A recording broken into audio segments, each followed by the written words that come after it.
بسم اللہ الرحمن الرحیم۔ السلام علیکم ورحمۃ اللہ۔ رسالت کے عہد باسعادت کا ذکر ہے کہ ایک دن ایک جوان رانا بارگاہ نبوت میں حاضر ہوئے۔ وہ بڑے نفاست پسند اور شوقین مزاج معلوم ہوتے تھے۔ نیچی ازار پہن رکھی تھی، سر پر بنے سنورے ہوئے لمبے لمبے خمدار بال تھے جو ان کی دوش پر لہرا رہے تھے۔ حضور نبی کریم صلی اللہ علیہ وآلہ وسلم نے ان کو دیکھا تو ان کا نام لے کر فرمایا، یہ کیا اچھے آدمی تھے اگر اتنے لمبے بال نہ رکھتے اور اتنی نیچی ازار نہ پہنتے۔ یہ جوان رانا آپ صلی اللہ علیہ وآلہ وسلم کی مبارک زبان سے یہ الفاظ سن کر اسی وقت حجام کے پاس گئے اور اپنے لمبے لمبے بال کٹوا دیے۔ پھر اپنی ازار یعنی پاجامہ کو نصف پنڈلی تک کر لیا اور عہد کیا کہ عمر بھر یہی وضع قطع رکھیں گے۔ یہ جوان رانا جن کو رحمت عالم صلی اللہ علیہ وآلہ وسلم کے ارشاد کا اس قدر پاس تھا کہ اس وضع قطع میں رہنا تھوڑی دیر کے لیے بھی گوارا نہ کیا جو حضور نبی کریم صلی اللہ علیہ وآلہ وسلم نے ناپسند فرمائی۔ حضرت خریم رضی اللہ تعالیٰ عنہ بن فاتق الاسدی تھے۔ حضرت ابو یحییٰ خریم رضی اللہ تعالیٰ عنہ کا شمار نہایت عظیم المرتبت صحابہ میں ہوتا ہے۔ ان کا تعلق عرب کے نامور قبیلے بنو اسد سے تھا۔ حضرت خریم رضی اللہ تعالیٰ عنہ رسول اکرم صلی اللہ علیہ وآلہ وسلم کی ہجرت مدینہ کے بعد اور غزوہ بدر سے پہلے شرف اسلام سے بہرہ ہوئے۔ ان کا اسلام لانے کا واقعہ نہایت ہی حیرت انگیز اور دلچسپ ہے۔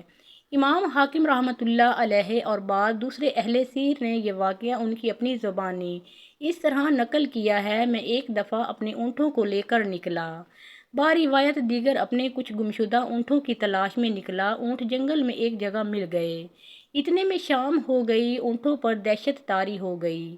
میں نے ان کو کسی طرح بٹھا دیا اور خود بھی ایک اونٹ کے بازو سے ٹیک لگا کر بیٹھ گیا۔ پھر میں نے زمانہ جاہلیت کے دستور کے مطابق پکار کر کہا، میں اس وادی کے مالک جن کی پناہ مانگتا ہوں۔ اپنی پکار کے جواب میں مجھے ایک غیبی آواز سنائی دی جو کہہ رہی تھی، تجھ پر افسوس ہے کہ جنوں کی پناہ چاہتا ہے، اللہ تعالیٰ کی پناہ لے جو بزرگوں برتر ہے، نعمتوں سے نوازنے والا اور فضل کرنے والا ہے، وہی حلال اور حرام کے احکام نازل کرنے والا ہے۔ اللہ کی وحدانیت کو مان اور کچھ فکر نہ کر، جنوں کا ڈر اور خوف دل سے نکال دے اور سورہ انفال کی آیتیں پڑھ۔ اپنی ہر منزل پر صرف اللہ کو یاد کر، میدانوں، ٹیلوں اور پہاڑوں پر اسی کا ذکر کر۔ جنوں کے مکر و فریب تو آگ میں جھونک دیے گئے، اب جو چیز کام دے گی وہ پرہیزگاری ہے یا نیکی۔ یہ آواز سن کر میں نے کہا، اے نصیحتیں کرنے والے، تو یہ کیا کہہ رہا ہے؟ تیری باتیں میری سمجھ سے بالا تر ہیں۔ جواب میں پھر یہ غیبی آواز سنائی دی، میں تمہیں محمد رسول اللہ صلی اللہ علیہ وآلہ وسلم کی خبر دیتا ہوں، جو بھلائیاں والے اور نیکیوں والے ہیں، اس وقت وہ مدینہ منورہ میں رونق افروز ہیں اور لوگوں کو نجات کا راستہ دکھاتے ہیں۔ وہ قرآن لے کر آئے ہیں جس میں یاسین اور حامیم والی صورتیں ہیں اور ان کے علاوہ بہت سے مفصل آیات بینات ہیں۔ ان صورتوں نے حلال و حرام کے احکام کھول کر بیان کر دیے ہیں۔ رسول اللہ صلی اللہ علیہ وآلہ وسلم روزے اور نماز کا حکم دیتے ہیں، برے کاموں سے لوگوں کو منع کرتے ہیں اور ساری دنیا کی برائیوں کو مٹا رہے ہیں۔ اب میں نے پوچھا، اللہ تم پر رحمت نازل فرمائے، تم کون ہو؟ جواب ملا، میں ہوں مالک بن مالک، ایک جن جس کو رسول اللہ صلی اللہ علیہ وآلہ وسلم پر ایمان لانے کی سعادت نصیب ہوئی ہے۔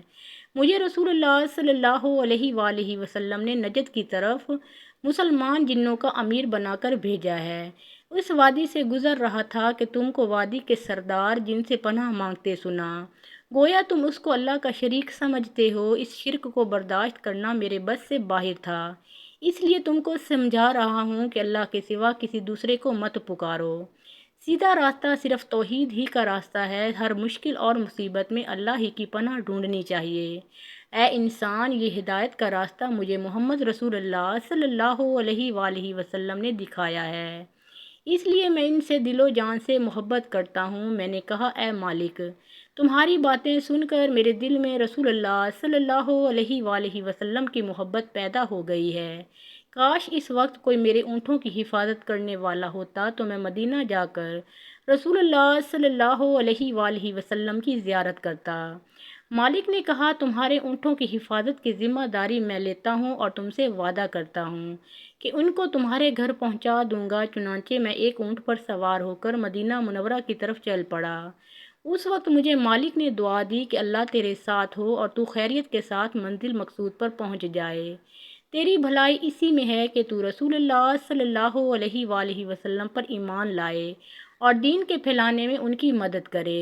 آخر میں مدینہ منورہ پہنچ گیا۔ یہ جمعہ کا دن تھا اور میرے ورود مدینہ کے وقت لوگ مسجد نبوی میں نماز جمعہ کی تیاری کر رہے تھے۔ میں نے سوچا کہ جب لوگ نماز پڑھ لیں پھر مسجد میں جاؤں۔ چنانچہ اپنا اونٹ کسی مناسب جگہ باندھنے کے لیے چلا۔ اتنے میں دو صحابی حضرت ابو بکر صدیق رضی اللہ تعالیٰ عنہ اور حضرت ابو ذر رضی اللہ تعالیٰ عنہ میری طرف آئے اور مجھ سے کہا کہ تم کو رسول اللہ صلی اللہ علیہ وآلہ وسلم بلاتے ہیں۔ میں نے اونٹ کو مسجد کے قریب باندھ دیا اور مسجد کے اندر داخل ہوا۔ رسول اللہ صلی اللہ علیہ وآلہ وسلم نے مجھے دیکھ کر فرمایا، تمہیں معلوم ہے کہ جس شیخ نے تمہارے اونٹوں کو تمہارے گھر پہنچانے کا ذمہ لیا تھا اس نے کیا کیا؟ اس نے وعدہ کے مطابق تمہارے اونٹوں کو بحفاظت تمہارے گھر پہنچا دیا۔ میں نے کہا اللہ اس پر اپنی رحمت نازل کرے۔ آپ صلی اللہ علیہ وآلہ وسلم نے بھی فرمایا ہاں اس پر اللہ کی رحمت ہو۔ پھر میں نے کلمہ توحید پڑھ کر اسلام کی نعمت حاصل کر لی اور اس دن میں نے رسول اللہ صلی اللہ علیہ وآلہ وسلم کو خطبہ میں یہ فرماتے سنا کہ جو شخص سنت کے مطابق اچھی طرح وضو کرے گا اور پھر احسن طریقے سے نماز ادا کرے گا وہ جنت میں داخل ہوگا۔ قبول اسلام کے بعد حضرت خریم رضی اللہ تعالیٰ عنہ وقتاً فوقتاً بارگاہ رسالت میں حاضر ہوتے اور فیضان نبوی سے بہرہ یاب ہوتے۔ نہایت نفیس مزاج اور خوش پوش تھے، اپنے آپ کو خوب بنا سنوار کر رکھتے تھے۔ لیکن جب حضور نبی کریم صلی اللہ علیہ وآلہ وسلم نے ان کی لمبی زلفوں اور نیچی عذار کو ناپسند فرمایا تو اپنی وضاحت بالکل تبدیل کر لی اور قولاً فعلاً ہر لحاظ سے ہادی اکرم صلی اللہ علیہ وآلہ وسلم کے ارشاد کے مطابق اچھے آدمی بن گئے۔ رمضان 2 ہجری میں غزوہ بدر پیش آیا تو حضرت خریم رضی اللہ تعالیٰ عنہ ان سرفروشوں میں شامل تھے جن کو اس غزوے میں سرور عالم صلی اللہ علیہ وآلہ وسلم کے ہم رکاب ہونے پر اصحاب بدر کا محتم بالشان لقب حاصل ہوا۔ ان کے بھائی حضرت صبرا رضی اللہ تعالیٰ عنہ بن فاتق نے بھی ان کے دوش بدوش اس غزوے میں داد شجاعت دی۔ یوں دونوں بھائیوں کو بدری ہونے کی لازوال سعادت نصیب ہو گئی۔ اگلے سال 3 ہجری میں حضرت خریم رضی اللہ تعالیٰ عنہ غزوہ احد میں بھی شریک ہوئے اور سر بکف ہو کر لڑے۔ عہد رسالت کے دوسرے غزوات میں حضرت خریم رضی اللہ تعالیٰ عنہ کی شرکت کی تفصیل کتب سیر میں نہیں ملتی، لیکن ہمارا قیاس ہے کہ وہ ان سب میں یا بعد میں ضرور شریک ہوئے ہوں گے کیونکہ وہ نہایت بہادر اور مخلص مسلمان تھے۔ حافظ ابن حجر عسقلانی رحمۃ اللہ علیہ نے الاصابہ میں لکھا ہے کہ حضرت عمر فاروق رضی اللہ تعالیٰ عنہ کے عہد خلافت میں حضرت خریم رضی اللہ تعالیٰ عنہ نے شام میں رومیوں کے خلاف کئی معرکوں میں سرفروشانہ حصہ لیا۔ کوفہ آباد ہوا تو وہاں اقامت اختیار کر لی۔ چند سال کے بعد کوفہ سے شام چلے گئے۔ حضرت علی رضی اللہ تعالیٰ عنہ کے عہد خلافت میں مسلمانوں کی باہمی لڑائیوں میں انہوں نے مطلق کوئی حصہ نہ لیا۔ لوگوں سے کہا کرتے تھے کہ جو شخص کلمہ پڑھتا ہو اس سے مت لڑو۔ حضرت خریم رضی اللہ تعالیٰ عنہ نے شام ہی میں امیر معاویہ کے عہد خلافت میں وفات پائی۔ اللہ تعالیٰ کی ان پر بے شمار رحمتیں نازل ہوں۔ ایک دن حضور نبی کریم صلی اللہ علیہ وآلہ وسلم مسجد میں تشریف فرما تھے اور چاروں طرف صحابہ کرام بھی موجود تھے۔ اتنے میں ایک بوڑھا شخص آیا جس کے کپڑوں میں پیوند لگے تھے۔ جب آپ صلی اللہ علیہ وآلہ وسلم نے اسے دیکھا تو آپ صلی اللہ علیہ وآلہ وسلم اپنی جگہ سے اٹھے اور اس کے پاس آئے اور پوچھا کہ تمہاری کیا حاجت ہے؟ بوڑھے شخص نے آہستہ سے کہا یا رسول اللہ میں ایک پریشان حال فقیر ہوں اور بھوکا ہوں، برائے مہربانی مجھے کچھ کھانے کو دے دیجیے، میرے پاس کپڑے نہیں ہیں، خدا راہ میری کچھ مدد کیجیے۔ حضور نبی کریم صلی اللہ علیہ وآلہ وسلم نے فرمایا میرے پاس تو کچھ نہیں ہے لیکن میں تمہاری رہنمائی کیے دیتا ہوں، وہاں سے تم خالی ہاتھ واپس نہیں آؤ گے، جاؤ در فاطمہ رضی اللہ تعالیٰ عنہا پر، وہاں تمہیں کچھ مل جائے گا۔ وہ بوڑھا شخص آیا اور آ کر اپنی حاجت بیان کی۔ حضرت فاطمہ الزہرا رضی اللہ تعالیٰ عنہا نے فرمایا ابھی ہمارے گھر میں بھی اس وقت اس گلو بند کے علاوہ کچھ نہیں ہے۔ اور پھر آپ رضی اللہ تعالی عنہ نے اسے وہ گلو بند دیتے ہوئے فرمایا، اسے بیچ ڈالو، انشاءاللہ تمہاری مشکل دور ہو جائے گی۔ فقیر گلو بند لے کر مسجد آیا اور دیکھا کہ نبی کریم صلی اللہ علیہ وآلہ وسلم ابھی اپنے اصحاب کے پاس تشریف فرما ہیں۔ اس نے آ کر کہا، یا رسول اللہ صلی اللہ علیہ وسلم، آپ کی پیاری بیٹی نے مجھے یہ ہار عنایت فرمایا ہے تاکہ میں اس سے اپنی مشکل دور کر سکوں۔ یہ دیکھ کر نبی کریم صلی اللہ علیہ وآلہ وسلم کی آنکھوں میں خوشی سے آنسو نکل آئے۔ حضرت عمار بن یاسر رضی اللہ تعالی عنہ نے کہا، یا رسول اللہ صلی اللہ علیہ وسلم، اگر آپ اجازت مرحمت فرمائیں تو میں یہ گلو بند خرید لوں۔ حضور نبی کریم صلی اللہ علیہ وسلم نے فرمایا، جو بھی اسے خریدے اللہ اس سے راضی ہو۔ عمار بن یاسر رضی اللہ تعالی عنہ نے اس بوڑھے سے کہا، یہ ہار کتنے کا دو گے؟ تو اس نے کہا، اتنا کھانا دے دو کہ میرا پیٹ بھر جائے، ایک مناسب پہننے کے لیے لباس دے دو، اور مجھے گھر پہنچنے تک کے لیے دینار دے دو تو یہ ہار لے لو۔ حضرت عمار بن یاسر رضی اللہ تعالی عنہ نے کہا، ٹھیک ہے، میں تمہیں غذا، لباس، سواری اور دینار دیتا ہوں۔ یہ کہہ کر حضرت عمار رضی اللہ تعالی عنہ نے اس بوڑھے کو غذا، لباس، سواری اور 20 دینار دے دیے، اور انہوں نے وہ لے کر اپنے غلام کو دیا اور کہا، جاؤ یہ ہار حضور صلی اللہ علیہ وآلہ وسلم کی خدمت میں پیش کرو، اور میں تمہیں بھی حضور صلی اللہ علیہ وآلہ وسلم کی خدمت میں پیش کیا۔ حضور نبی کریم صلی اللہ علیہ وآلہ وسلم نے غلام اور ہار لے کر دونوں کو حضرت فاطمہ الزہرا رضی اللہ تعالی عنہا کو بھیج دیا۔ غلام حضرت فاطمہ رضی اللہ تعالی عنہا کی خدمت میں پہنچا تو آپ رضی اللہ تعالی عنہا نے اس کو گلو بند لے کر فرمایا، جاؤ، میں نے بھی تمہیں راہ خدا میں آزاد کیا۔ غلام یہ سن کر بہت خوش ہوا اور ہنسنے لگا۔ حضرت فاطمہ الزہرا رضی اللہ تعالی عنہا نے اس سے پوچھا، تم ہنس کیوں رہے ہو؟ اس نے جواب دیا، اے دختر پیغمبر، یہ کتنا بابرکت ہار ہے، اس بھوکے کو کھانا کھلایا، ضرورت مند کو لباس پہنایا، فقیر کو مالدار بنایا، پیادہ کو سواری عطا کی، ایک غلام کو آزاد کر دیا، اور پھر آخر کار اپنے مالک کے پاس واپس پہنچ گیا۔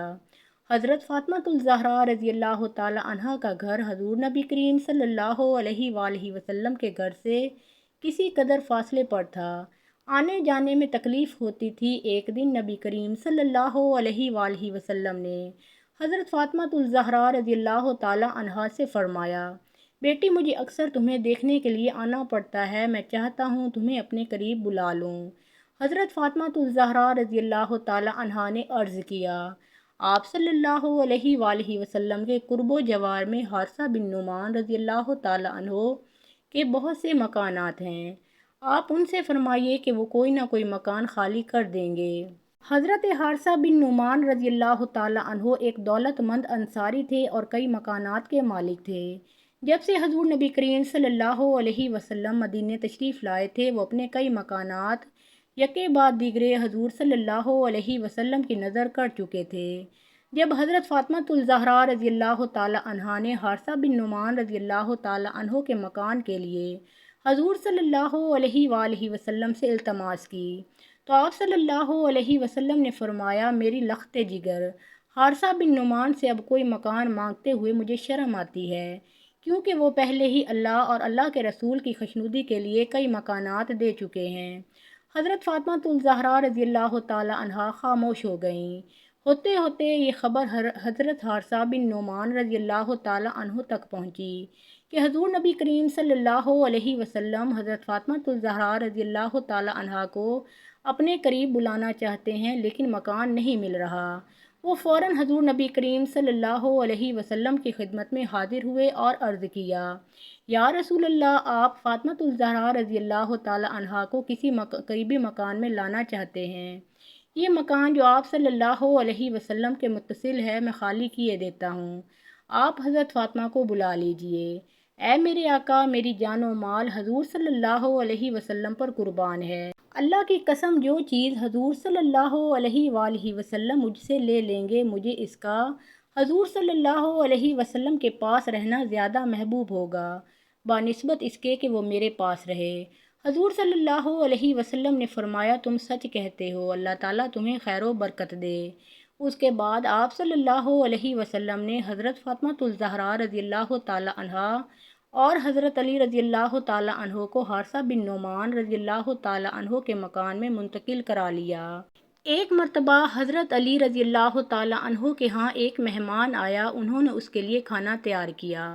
حضرت فاطمہ الزہرا رضی اللہ تعالیٰ عنہا نے کہا کہ اگر ہم رسول اللہ صلی اللہ علیہ وسلم کو بھی بلا لیں اور آپ صلی اللہ علیہ وآلہ وسلم ہمارے ساتھ کھانا کھائیں تو بہتر ہے۔ چنانچہ آپ صلی اللہ علیہ وآلہ وسلم تشریف لائے اور دروازہ کے دونوں بازوؤں پر ہاتھ رکھ کر کھڑے ہو گئے۔ آپ صلی اللہ علیہ وآلہ وسلم نے دیکھا کہ دروازے پر ایک رنگین پردہ لٹکایا ہوا ہے اور حضرت فاطمہ رضی اللہ تعالیٰ عنہا کے ہاتھ میں چاندی کے 2 کنگن ہیں۔ آپ صلی اللہ علیہ وسلم یہ دیکھ کر واپس لوٹ گئے۔